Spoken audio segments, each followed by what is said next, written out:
Debout Congolais, unis par le sang, unis dans l'effort pour l'indépendance. Nous devons ensemble avoir conscience que nul autre que nous-mêmes ne viendra sauver notre nation et que cela exige de chacun de nous une mobilisation tous azimuts.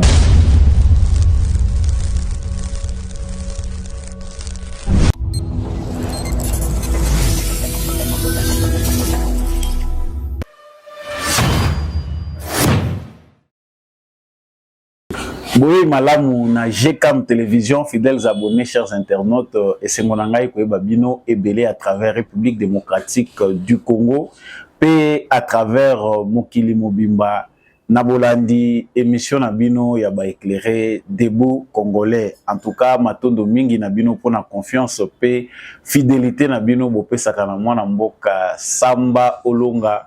Pour amemela bino analyse na yepe décryptage ya information bino boyebi ya République démocratique du Congo. Justice ya Nzambe eratakate, justice ya Nzambe motomoko te aishapaka na contrôle nango.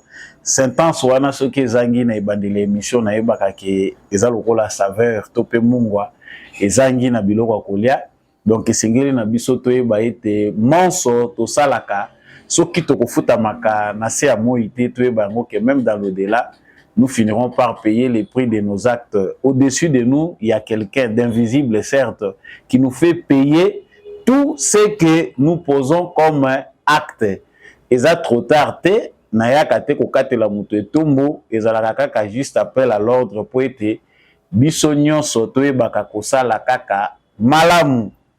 Na lombango na kei na basango ememi ngai boso na bino mokolo ya lelo esengeli toyeba ete Paul Kagame s'exprimaki na sommet Afrique Arabie Saoudite epai wapi pe ministre ya économie ya République démocratique du Congo Vital Kamerhe aparticipaki ye asali kotalisa na sommet wana ete nous sommes vraiment prêts à être blâmés mais nous le serons pour avoir fait ce que nous devons faire.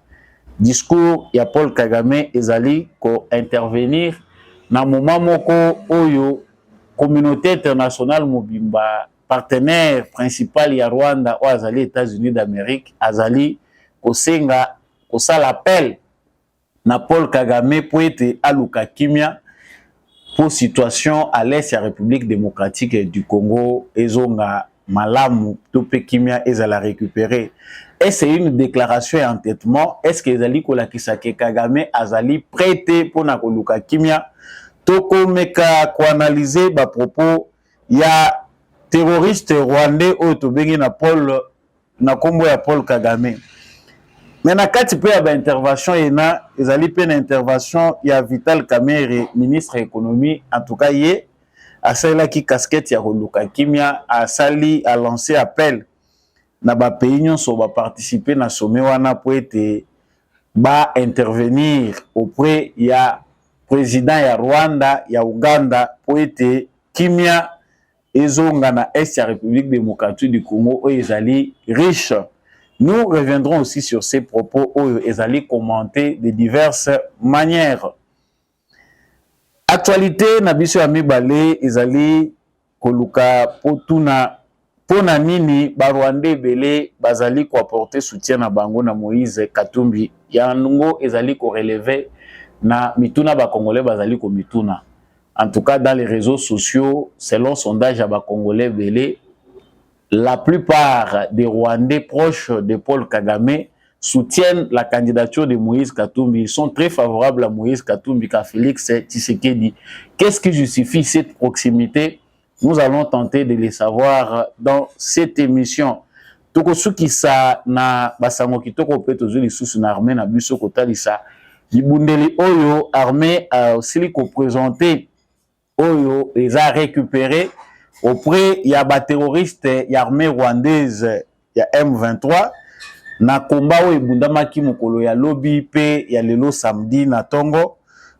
Ndenge nini babotoli bibundeli wana selon porte-parole armée na Nord Kivu Guillaume Ndike ye asili kotalisa ete bibundeli wana ezali nyonso te bibundeli balakisi kaka oyo bakoki komema po ete ezala présenté na presse nationale na internationale que bitumba oyo ezali kobundama na sol congolais ezali na armée rwandaise ezali na M23 te M23 ezali coexister te.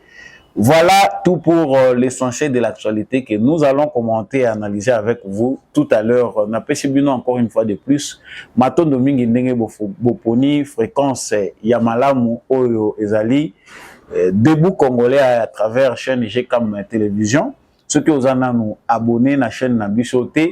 Prière kosala yango pour koma moko ya ba éclairer.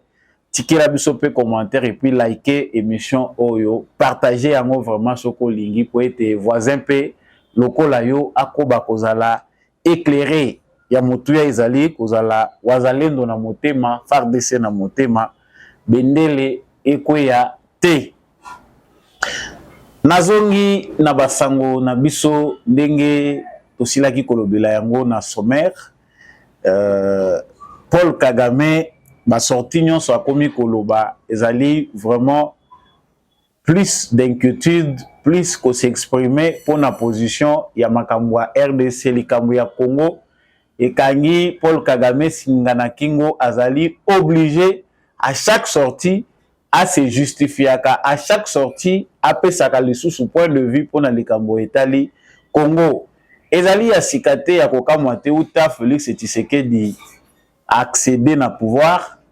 Tout le monde qui est sorti médiatique, il y a Paul Kagame et c'est multiplié mingi. Et puis, vous tapez la relation, il y a Malamu, Oyo, et Zalaki, na début, il y a mandat Félix Tshisekedi na Rwanda, parce qu'il avait tenté de normaliser les relations que Lukaït et Kimia Ezala.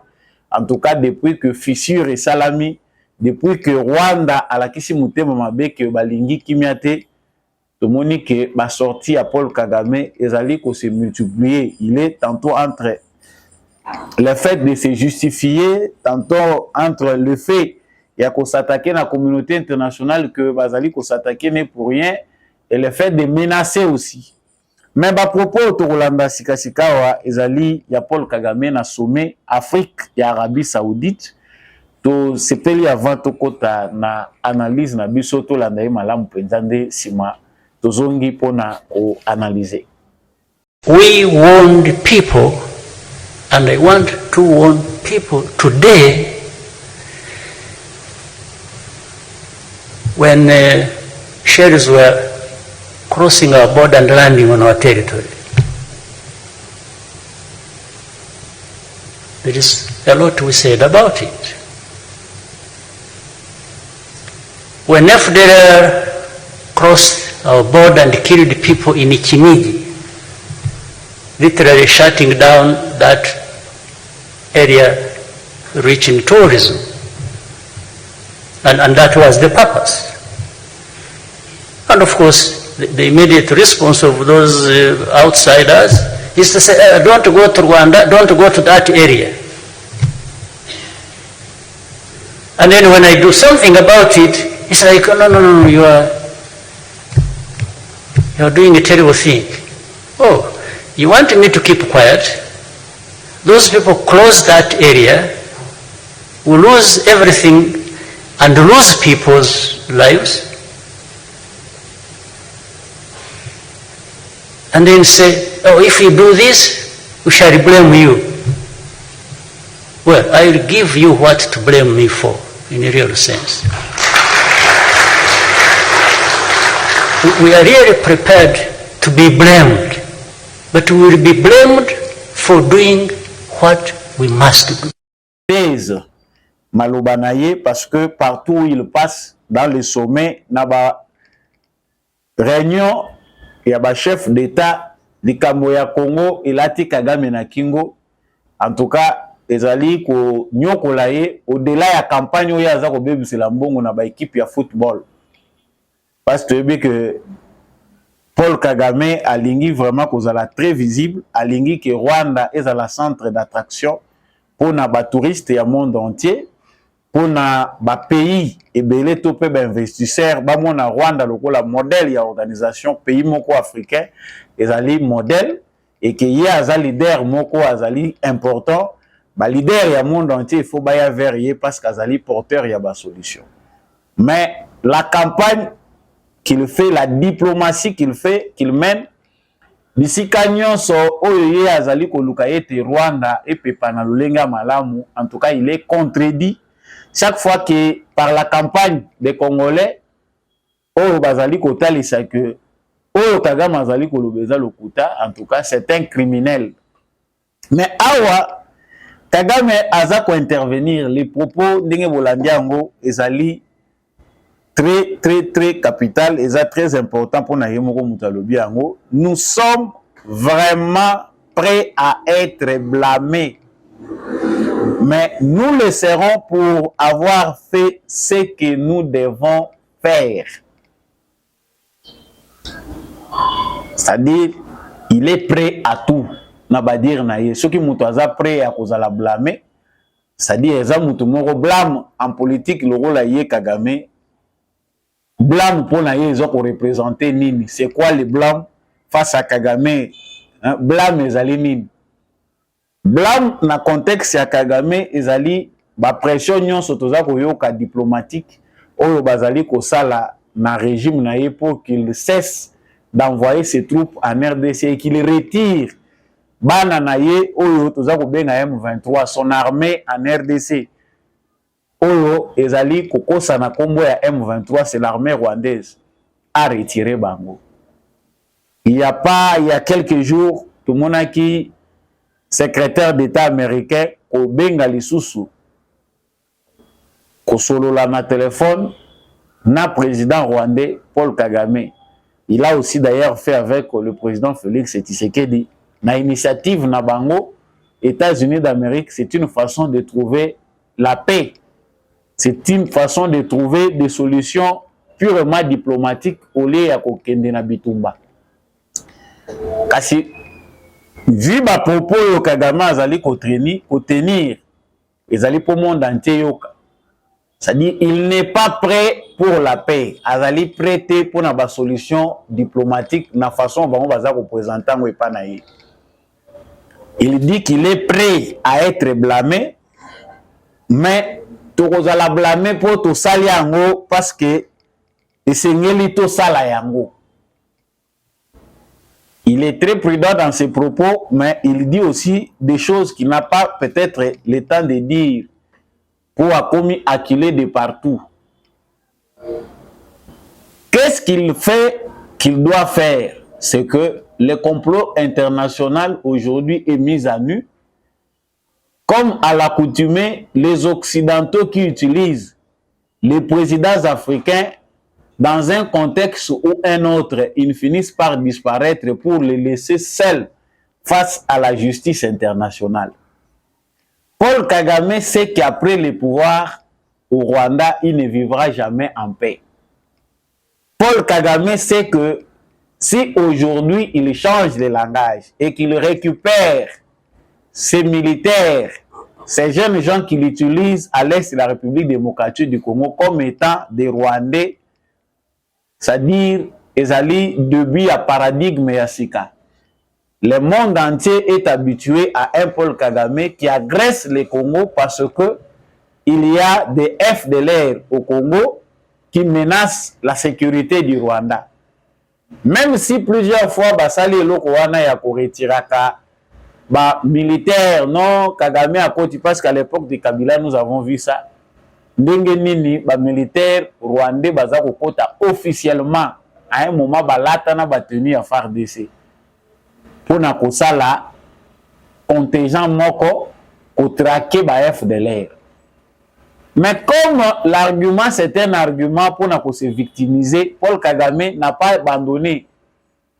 Il est revenu toujours sur le même discours que Tozali menacé par FDLR, Bazali na Congo, parce que chaque fois qu'il veut mener une opération, chaque fois qu'il sent qu'au Congo, porte ligne Kangamapoye, Ajwa Karol na yete, Yakozulaka, ba multinational, ba minéré na bango, topé, pour profiter de la richesse ya Congo, il faut inventer argument wana ya ba FDLR. Mais maintenant ici, les Américains appellent Tshisekedi pour lui dire non, n'attaque pas, Il ne faut pas qu'on résoudre les problèmes où on a la violence. La guerre ne suffit pas. Il faut problème où ils la résolu diplomatiquement. Nous nous sommes posé des questions comme nous le faisons à chaque fois que Toza Kolobawa. La résolution diplomatique, la solution diplomatique au problème à l'est du Congo. Oyo, sur le plan du droit, le Rwanda agresse le Congo. Quelle serait la résolution ou la solution diplomatique à apporter à ça? Parce que tu as dit que nyonso oyo bameka et simba nangote et pas Kagame. Et ceux-là même qui prétendent proposer des solutions diplomatiques sont au centre du problème. Félix Tshisekedi n'a côté na Etomoni, comment il s'est battu comme un diable depuis le début de son mandat pour trouver des solutions. En commençant par des solutions pacifiques. Le lot Tshisekedi a mal vu par certaines personnes on a analphabète politique qui ont vu dans la démarche de Tshisekedi un signe de faiblesse ou une ignorance pour les autres. Les autres ont vu aussi une trahison. Pourquoi Félix Tshisekedi a poussé Naki Pembeni à Paul Kagame pour la nini ba pesanaki mbote ba sekaki naie alors qu'il sait que c'est Kagame l'ennemi, c'est lui qui agresse le Congo, c'est lui qui paye les minéraux du Congo comme d'autres pays.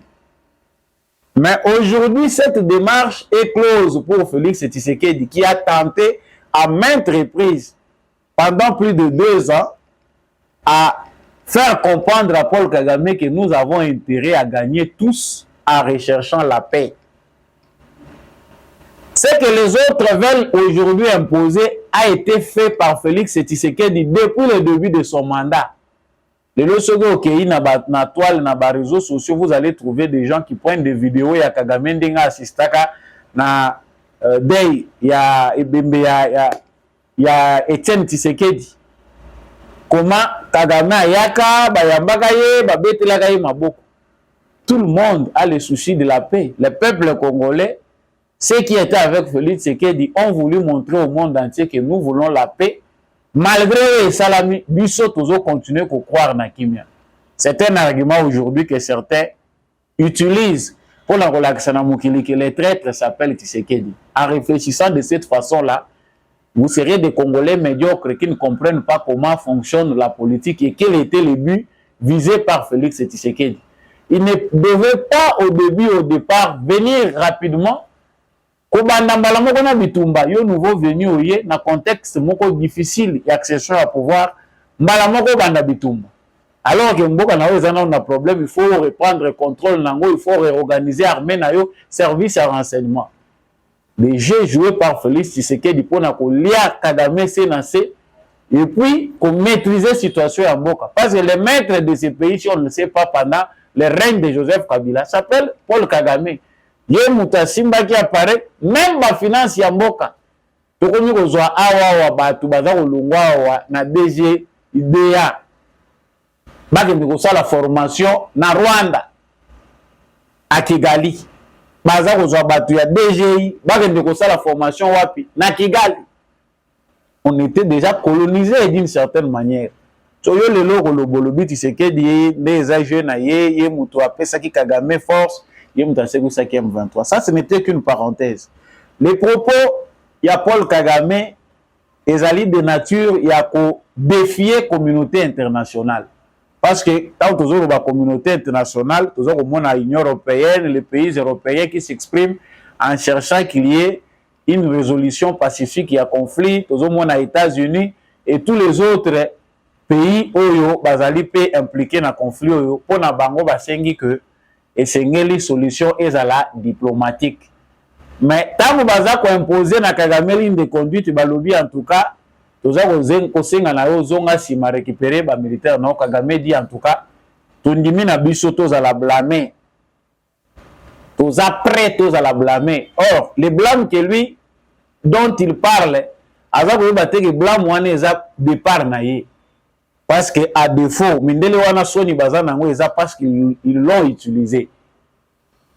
Comme l'exemple que nous pouvons prendre le plus récent, eza facile, eza exemple à Mobutu. Après l'avoir utilisé, na guerre froide, il faut un homme fort en Afrique centrale, il faut avoir un Mobutu qui va contenir l'avancée de l'URSS. À cause de ça, que maîtriser, gérer l'intérêt na bango. Ils l'ont utilisé, ils ont fait de lui l'homme fort que nous avons connu là. Mais après, ils devaient voir les choses autrement. Tant que les Africains vont comprendre et tant qu'on a ici l'équipe perestroïka, et si allez, il faut tout le monde autrement. Ils l'ont remercié à monnaie des singes. Mobutu est parti. Le mal de Tshisekedi aujourd'hui, peut-être la faiblesse que certains voient en Tshisekedi, c'est parce que c'est un homme sage. Et la sagesse a une vertu de résoudre toujours les choses à la longueur du temps. Vous verrez que c'est pacifiquement que les sages gagnent les batailles. Les sages gagnent des batailles, ils ne s'écommandent pas beaucoup, mais ils ont qu'attendre. Bataille va résoudre son intelligence, ils détruisent tout sur leur passage pour arriver à leur fin. Voilà ce qui différencie Tshisekedi Naba Moussous. Tshisekedi Azar au monde que je ne peux pas encore embraser toute la région pour résoudre les problèmes des Kagame, mais je peux par la sagesse, par l'intelligence, mettre la communauté internationale à nu dans le complot international na bango bateli bissoir. Donc, les propos de Paul Kagame, c'est une faiblesse en soi parce qu'il sait qu'il n'a plus là où se réfugier. Oh, tout ça les amalamu, nini yo sali, kokende kokota na mboka batu, baza koyebisa obima, ça ne va plus. Et le point important où il faut toyeba ezali que Kagame sait très bien que na phase où a commis s'il obéit aux Américains, c'est la fin de son règne. Parce que l'incursion sur l'armée rwandaise dans le sol congolais, si aujourd'hui c'est fini à la frontière du Congo, Kagame n'a plus la possibilité d'entrer. Défi, il y a un argument vis-à-vis à Rwanda. Pour azur Rwanda en otage, défendre, organiser Mboka, ça va chauffer chez lui. Parce que ça chauffe déjà. Source, il y a un approvisionnement où la Kagame a continué à faire vivre les Rwandais, c'est les crises du Congo. Et c'est cette crise-là qui l'a amené au pouvoir avec un objectif au besoin aussi de Ebilelo. Il y a que Bapesa Bango Mabele na Bango na Kivu, Bakate la Bango République, où Bango Batuti Bako gérer, et pour Bapesa Bango hégémonie na Afrique centrale. Ça, ce n'est plus un secret. Tu as vu que Bana Bisope maternelle, c'est comme le Bango, na Bamikanda Ezali, na Makamutulu Bakamutunyo, soit ça Yebiango.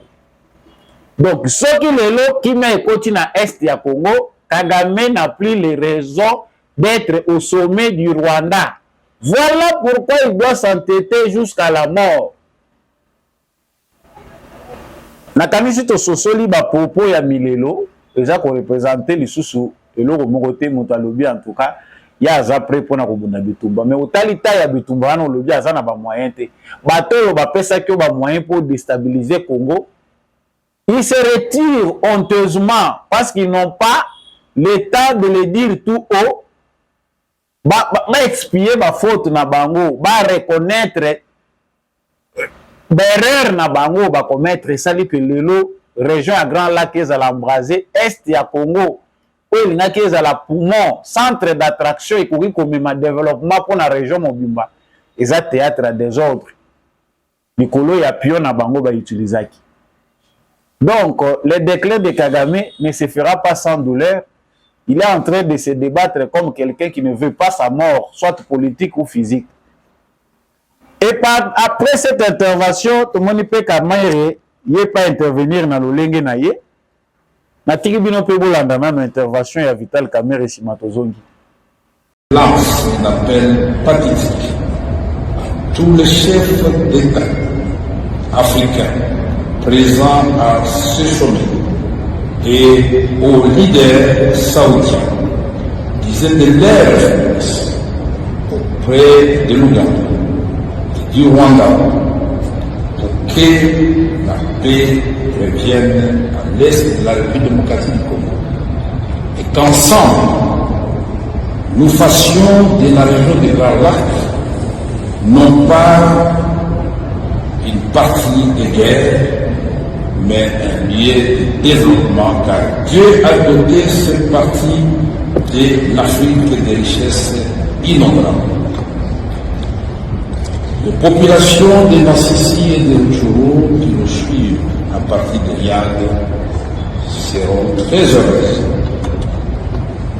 de voir enfin la paix poindre à l'horizon. Dans cette guerre, ni le Rwanda, ni l'Ouganda, ni la République démocratique du Congo n'en sortira vainqueur. Nous ne comptons que de morts, malheureusement, et c'est ça qui fait reculer l'Afrique. Comme je l'ai dit hier à la tribune de Reuters à New York, prenons l'exemple ici de la France et l'Allemagne, qui étaient des belligérants redoutables, aujourd'hui devenus des complices. Et on parle maintenant du couple franco-allemand au sein de l'Union européenne qui œuvrent non pas pour rendre la guerre possible, mais pour œuvrer pour le développement de l'Europe. Africains, réveillons et aimons l'Afrique avec la volonté de toutes les parties. C'est possible. L'Afrique ne peut plus continuer à déstabiliser l'Afrique. C'est contraire à la volonté des pères de nos indépendances. Voilà. Certains, pour ces adeptes, les pacificateurs, il est dans sa peau. Les pacificateurs, lui, demandent à ce que les présidents africains, les présidents au Union Sobaza pour participer dans le sommet, va jouer une influence na bango auprès de Paul Kagame na Museveni pour ramener la paix. Paix wana ezali importante pour la région Mobimba. Ah oui, celui qui veut la paix prépare la guerre. Il y a des théories qui ne marchent plus dans un certain contexte. Quand Kagame, après tous les discours, pour bato makasi ya mokili Mobimba balobi, bato ba utiliser qui est balobi, Kagame ne veut plus entendre. Les discours ne doivent plus être celui-là parce que wana toza ko apparaître le ko la ba faible ou bazak obligé qu'à se plaindre. Donc, monsieur le ministre de l'économie, dans votre peau, comme étant l'envoyé, il y a le président de la République, Félix Tshisekedi, dans sommet wana Arabie Saoudite, Afrique. Donc, il faut être aussi dans la peau aujourd'hui.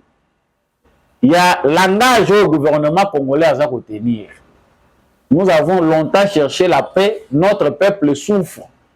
Et aujourd'hui, nous ne pouvons plus les contenir le peuple congolais face à l'agression rwandaise, qui est bien préparée et planifiée par Paul Kagame. Si le monde entier ne veut pas retenir Kagame, en tout cas, les Congolais sont obligés aujourd'hui de se défendre. Et ce qui arrivera, nous ne sommes pas responsables. C'est clair. Langage pacifique dans le contexte de Nyonso et Simbakate. À un moment, il faut parler un seul langage. Nous n'avons plus besoin de commander paix. Tout le monde pour la kimia. Mais après combien de morts? Non!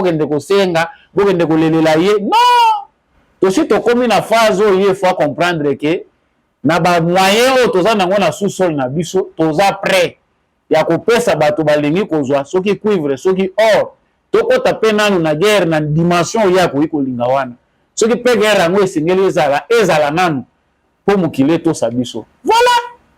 Maintenant, ministre affaires étrangères aza koloba langage mususu biso si tolembi maintenant oyo koya yeya ba oyo kotoyeba ke balobi tolingi kimia. Non, parlons un seul langage. Nous prenons le peuple, la communauté internationale à témoin. Si ils n'ont pas encore trouvé le temps pour arrêter l'hémorragie, il y a des millions de Congolais qui vont continuer à courir, des milliers de mères encore, des hécatombes, des problèmes, des drames qui vont continuer à courir au Congo. En tout cas, vous n'arrêterez plus les Congolais. Nous, gouvernants, nous avons la mesure de stopper les Congolais dans le Sala. Voilà le langage.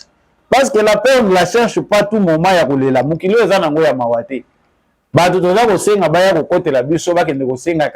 Ils sont complices pour la plupart. Ils savent ces problèmes-là. Ils savent qu'ils ont des intérêts là-bas.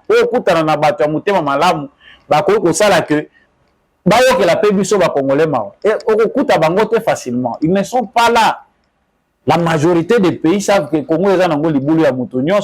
Le désordre qu'on trouve au Congo est profitable à toutes les nations qui n'ont pas d'éthique, parce que politique a une éthique, ils ont le sous-soutien dans le monde. Il n'y a pas de morale. Il n'y a plus de place pour les droits quand vous ne savez pas vous défendre vous-même. Il faut que vous ayez place pour respecter Bino. Voilà ce que notre ministre de l'économie devait dire. Ah, déjà, ça me peut Premier ministre, Aboyagi, qui peut sa Kagame Mbote. Kamere, moko pe faut éviter la caméra, pour éviter la apparaître trop, pour éviter la dossier mususu oyo et ko kundola pe ba dossier mususu ezana no ya kolala.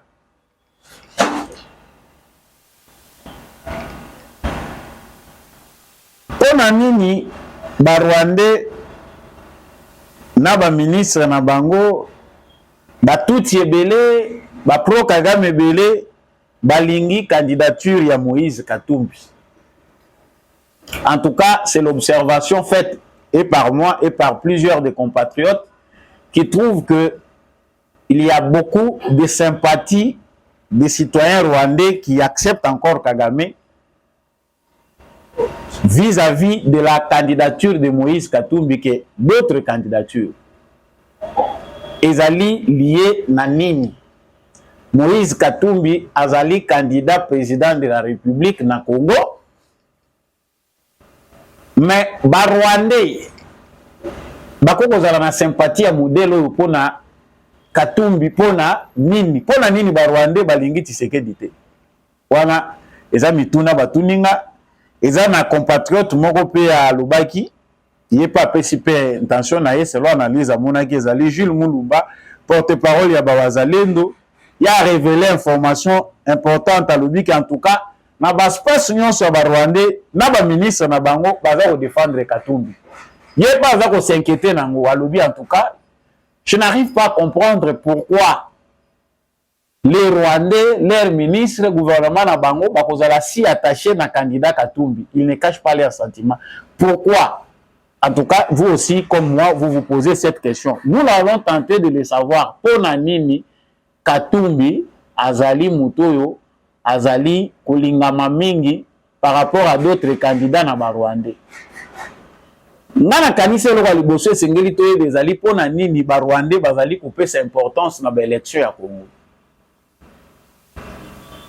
Ba Rwandais bazana mboka na bango, le Congo c'est un autre pays. Mais pourquoi les Rwandais attachent une si très grande importance dans l'élection à Congo? C'est parce que c'est de leur culture, ils sont déjà habitués depuis l'avènement de l'AFDEL, sachant que nous avons ingéré, nous avons amené les Rwandais chez nous, un État dans un État. L'aventure de l'AFDEL a fait que les Rwandais puissent être en nous. Mais nous ne soyons pas dans le Rwanda.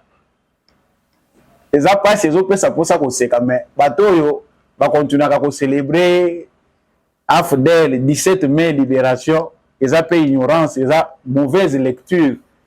Il y a histoire au Bisoto Yebi, il y a Congo. Les Rwandais tirent bénéfice. Les Rwandais qui comprennent, ils savent que la faiblesse au sommet de l'État congolais pendant les 21 ans de l'AFDEL, toujours bané à Mouzina et Joseph Kabila. Et permettre aux Tokoyiko Benga, aux Bangomoko Bazako Mona na Rwanda comme émergence Yamboka na Bang. C'est-à-dire, fierté Kagame Azanango, les belles routes, et leadership responsable, ils allaient occasionner na AFDEL. La trahison commence de là, pour ne parler que de ces 2 dernières décennies.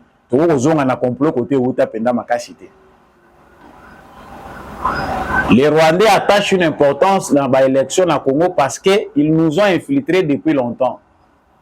Et ceux qui étaient là avant l'indépendance, et ceux qui se sont ajoutés après plusieurs crises qui se sont répétées, ils ont compris la faiblesse de l'État congolais.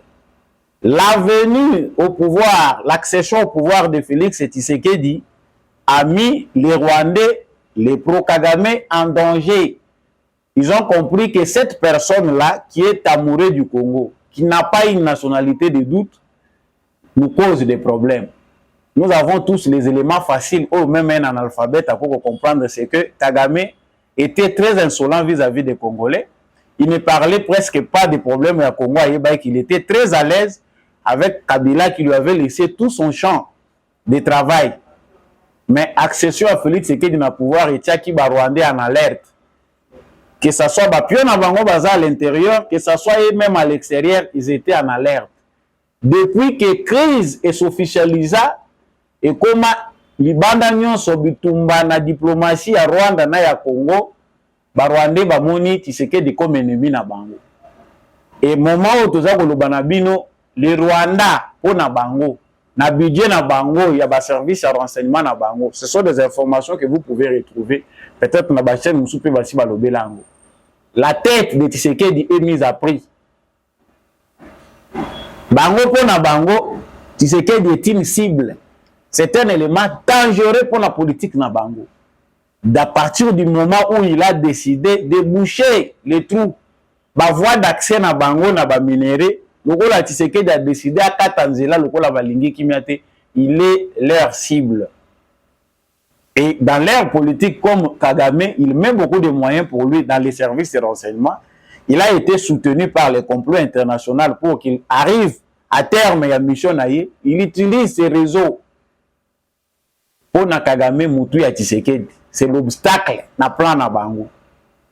Pour les tout qui continuent à croire en Kagame, Tshisekedi c'est l'obstacle. Photo Boma Tshisekedi. Voilà déjà à partir de ces éléments, vous pouvez déjà comprendre pourquoi les Rwandais, il faut pas sympathiser. Parce qu'on parle des Rwandais en général, peut-être de manière abusive. Il y a des Rwandais qui n'ont rien à voir avec la politique sanguinaire de Paul Kagame. Là, vous allez nous excuser. Il y a des frères Rwandais qui ne sont pour rien. On parle là de Rwandais pro-Kagame, ceux qui sont accros à cette politique-là sanguinaire. Lelo tango toza koloba bango na planification na bango c'est embraser le Congo. Soki bato bakomi na niveau ya kozongisela biso makambo tomona na 98 bakebi bandi ko cibler courant na mai bakende kokata courant na Goma et ça po bayinisa population Tshisekedi lokola à l'approche des élections. Les gens peut-être ignorants vont s'apprendre à Félix Tshisekedi, ils vont s'apprendre au gouvernement. Une stratégie très criminelle parce que guerre, même la guerre, nyonso ba norme ezalaka. Ils ont bisiko ko simbaté par respect des principes humanitaires. Mais pour les Rwandais, ils sont prêts na Korana Mai bakatela bino comme dans leurs habitudes dans 98 ils l'ont fait. Pourquoi Katumbi? Parce que Katumbi pour na bango comme pour certains mafieux de la communauté internationale, comme pour na Mindele o bazana même po ya Katumbi, c'est le candidat qui peut mieux respecter leurs intérêts. Katumbi s'entendra facilement avec Kagame parce qu'à la nationalité, premièrement, il y a doute. Deuxièmement, parce qu'ils se connaissent dans un même réseau de business. Bato Katumbi a fréquenté Kagame peut a fréquenté Bango. Heureusement que les KKP ezali ko s'assembler baza pe batumoko.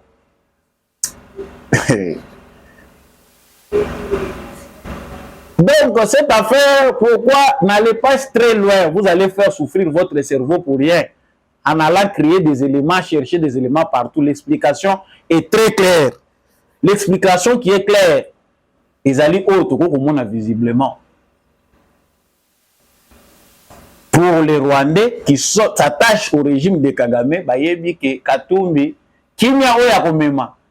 Parce que les M23 peuvent se retirer. Pourquoi Tshisekedi ne veut pas d'un dialogue que nous sololana ba M23? Pourquoi Tshisekedi ne veut pas de ces mouvements-là où ils ont armé à Kagame? C'est son scénario habituel. Assez que ça bango a créé, bon, ils ont combattu que la bango maboulou na bango va exploiter. La guerre se situe à ce niveau-là. La paix que nous avait montré au Kabila, à ça que M23, ce n'est pas la paix. Basalak babradaki babrade kaka ba minéré bazu ba o bazongisi bango bake ko vendre ale guerre ici. Oh lokola ye akomi côté le melabiso, il veut à tout prix que ba minéré oyo to koma kolekela na voie officielle. Ah celui-là c'est une tête à couper. Tu as besoin na été. Les explications tu as coupé sango mezana bande ko na biso oyo tellement manipulation l'équipe. Ils doivent toujours se laisser berner chaque jour par des informations. Zong il a kaka sika moko. Bituna moko wana yo tuna kango kaka. terme est choquant, mais chez nous au Congo, nous avons trop d'analphabètes politiques. Ce qu'on comprenait qui était depuis 2000 ans, nous en 2023, ni qui dit ça, banda ko yiko la malembe, pour comprendre les situations, la complexité nango. Et puis même ce qu'on comprendre, au comme il expert, comme ngana zape expert.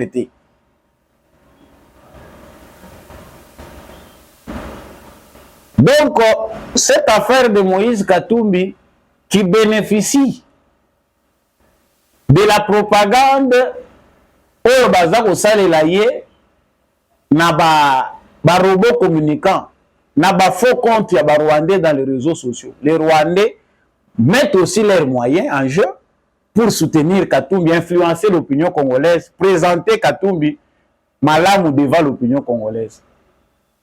Même bato bakenda kosimba kisi bayebi ke satana nzamba likie, même bato bakenda kosimba kisi. Ezali perte ya ba moyens, ezali mutu soka komi essoufflé, akoko utiliser n'importe quel mécanisme. Ezali perte ya ba moyens, mais néanmoins l'État congolais ne doit pas négliger aussi cette affaire, c'est très important. Moment où toza koloba, tokozwa ba réseau ya Union européenne, ya banani, ils sont payés pour engager leur campagne, ils vont nous envahir dans les réseaux sociaux. Ceux qui ont ba repère te oyo kaka nyonso. Aux sensibles même na information ya bozoba même information ezangati na yo nyonso oza kozwa oza na capacité à ko sélectionner te ko tala source nini ya malamu na lingi kolanda yeba yango okosuka lokola na 2018 ebele balobanga na sute lelo na bapoto bakoma mpuku na nyao omoni muninga zo ya congolais omoni yo kozwi droite ya zu gauche likolo ya ba élection. Pourquoi la manipulation? Moïse Katumbi doit facilement bénéficier du réseau Yaba Rwandais parce que bango bazomona qu'avec lui le discours sera facile, ils vont bien s'entendre. Félix Tshisekedi les a rendu la tâche difficile. Félix Tshisekedi est un ennemi.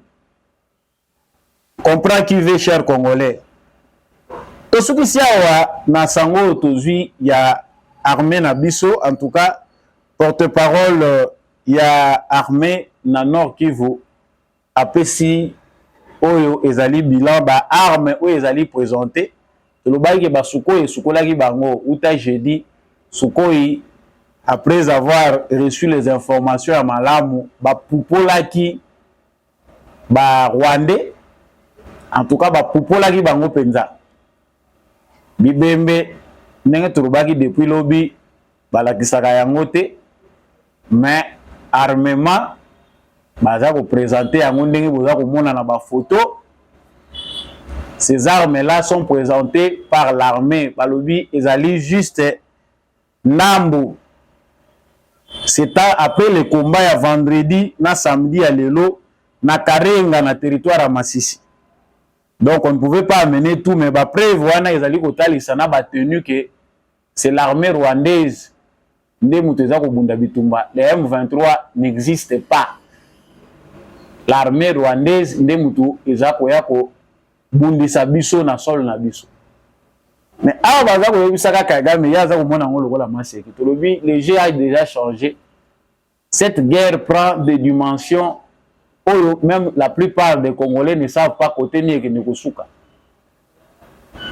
La seule parenthèse où ezako bunda na détermination à Congolais, c'est un arbitrage injuste de la communauté internationale où il y a une solution diplomatique, alors que les Congolais continuent à mourir. Nous avons déjà tout signé. Les Congolais peuvent signer parce que tant que tout l'enrôlement dans l'armée, ils sont prêts à tout.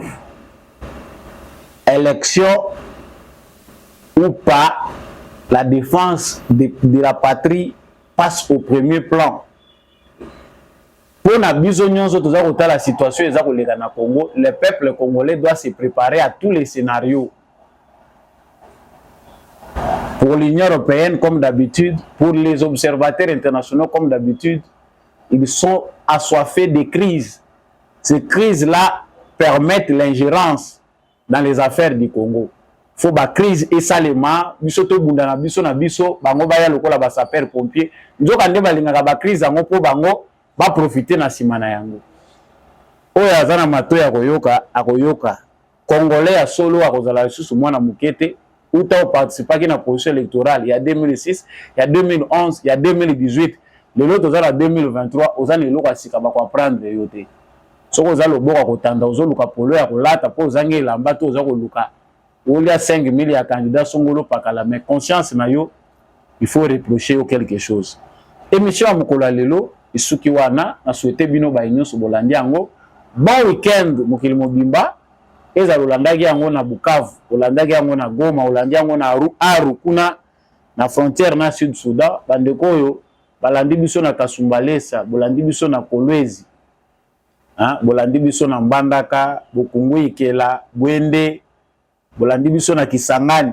bandeko bolandi biso na Nganda Jika Mwene Ditu bolandi biso na Ilebo bolandi biso na Loja Katakokombe na Lubefu bandeko balandi biso na Kamina na Kabinda ti koto nyonso za ko mata bolandi biso na Kayemba Kikwit Masimanimba Bandunduville boye kolanda biso pe na Grand ya Congo Central bolandi biso awa na Kinshasa pe bisika nyonso na tangite na yebike bozo kolanda biso ezala na Manyema ba réseaux sociaux permettre biso tout ça la voyage munene pona komimela kabino basango partagez vraiment émission oyo likez tika commentaire yo pour landi biso depuis wapi même soki na tangi ville na yo te bandeko pe bolandi biso libanda na sud ya France na Canada na Allemagne na Suisse na Irlande bolandi biso na Pays-Bas bolandi biso na bamboka ebele ezala na Dubai ezala na Chine na Japon bolandi biso na Afrique du Sud na Angola partout bino boza kolanda samba olonga en tout cas na sepeli ya mingi na lingaka bino mingi likez partagez abonnez-vous si vous n'êtes pas encore abonné merci mingi na ndekumbi à chaque équipe technique na yeba sala qui est émission oyo et comme na bitando na bino na tondi botondi na ba candidat député national oyo ba sepeli samba olonga atana ka bakombo na bango merci beaucoup na Apôtre Gérard Kabeya candidat ya Tchangu na province ville ya Kinshasa merci pe na candidat Papa Freddy Ngwama circonscription électorale ya Ilebo. Merci na l'homme de la vérité des urnes Jean-Louis Timbalanga, merci à Papa Boniface Mpunga, mon vieux Maurice Kikangala, merci à maman Bilonda azana la télé émission batuna kanga kaka ba maman wazalaka moko boza ebele boyebake na reconnaître kabino merci ndenge bolandaka émission oyo boza ebele vraiment vous suivez cette émission de près bino nyonso botekaka commentaire na remercier bino le moment venu tokotanga ba kombo nyonso pona ba fidèle oyo bolembaka samba olonga te ngai na bino toza kokabwana wana na bomoko na bolingo nde tokotombola mboka na biso tozala kidiba te il faut to continuer ko veiller pour ekolo na biso ekwe ya lisusu na bozoba te tomonani prochainement. Je vous avais promis hier qu'à partir d'aujourd'hui vous allez devenir des militaires. Est-ce que déjà ça marche? Oui. Très bien. Camarades, aujourd'hui, vous entrez dans l'histoire.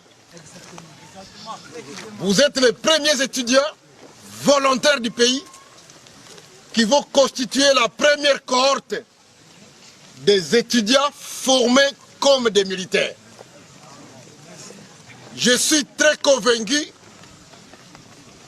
que vous êtes venus comme des civils et que vous allez quitter ici comme des vrais mbila.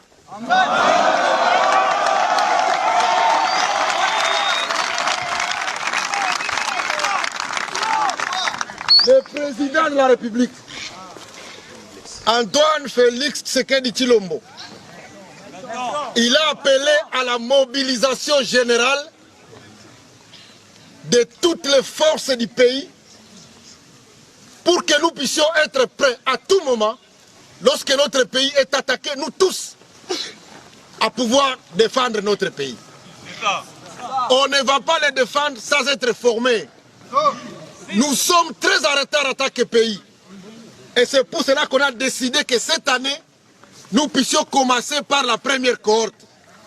Je voudrais vous dire que vous, les premiers volontaires, vous qui avez été les premiers, les pionniers, vous aurez beaucoup d'avantages.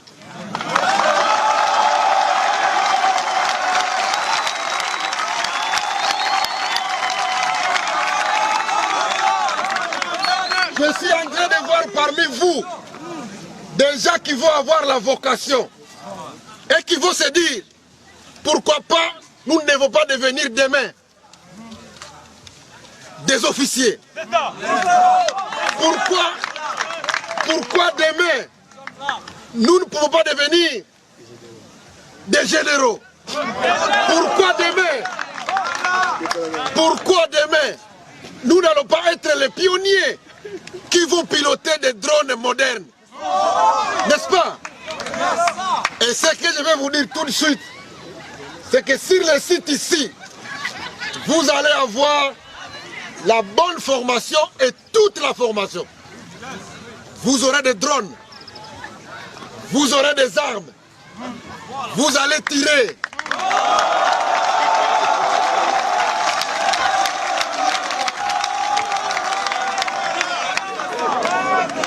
Vous allez faire des exercices physiques très complexes. On va vous apprendre la tactique militaire. On va vous apprendre les tirs avec les GP. Vous allez tirer avec les AK-47.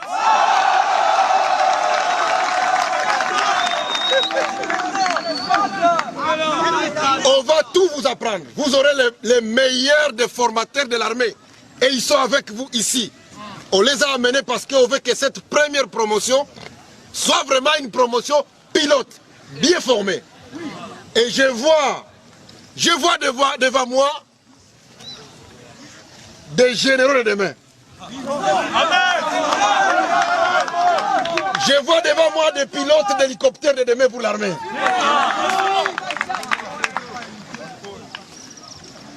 Et particulièrement les filles. Merci beaucoup d'être là. Est-ce que vous êtes là, les filles?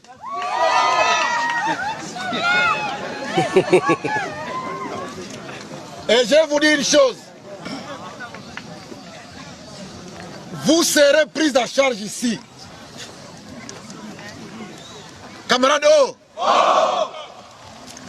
je vous ai amené les meilleurs cuisiniers.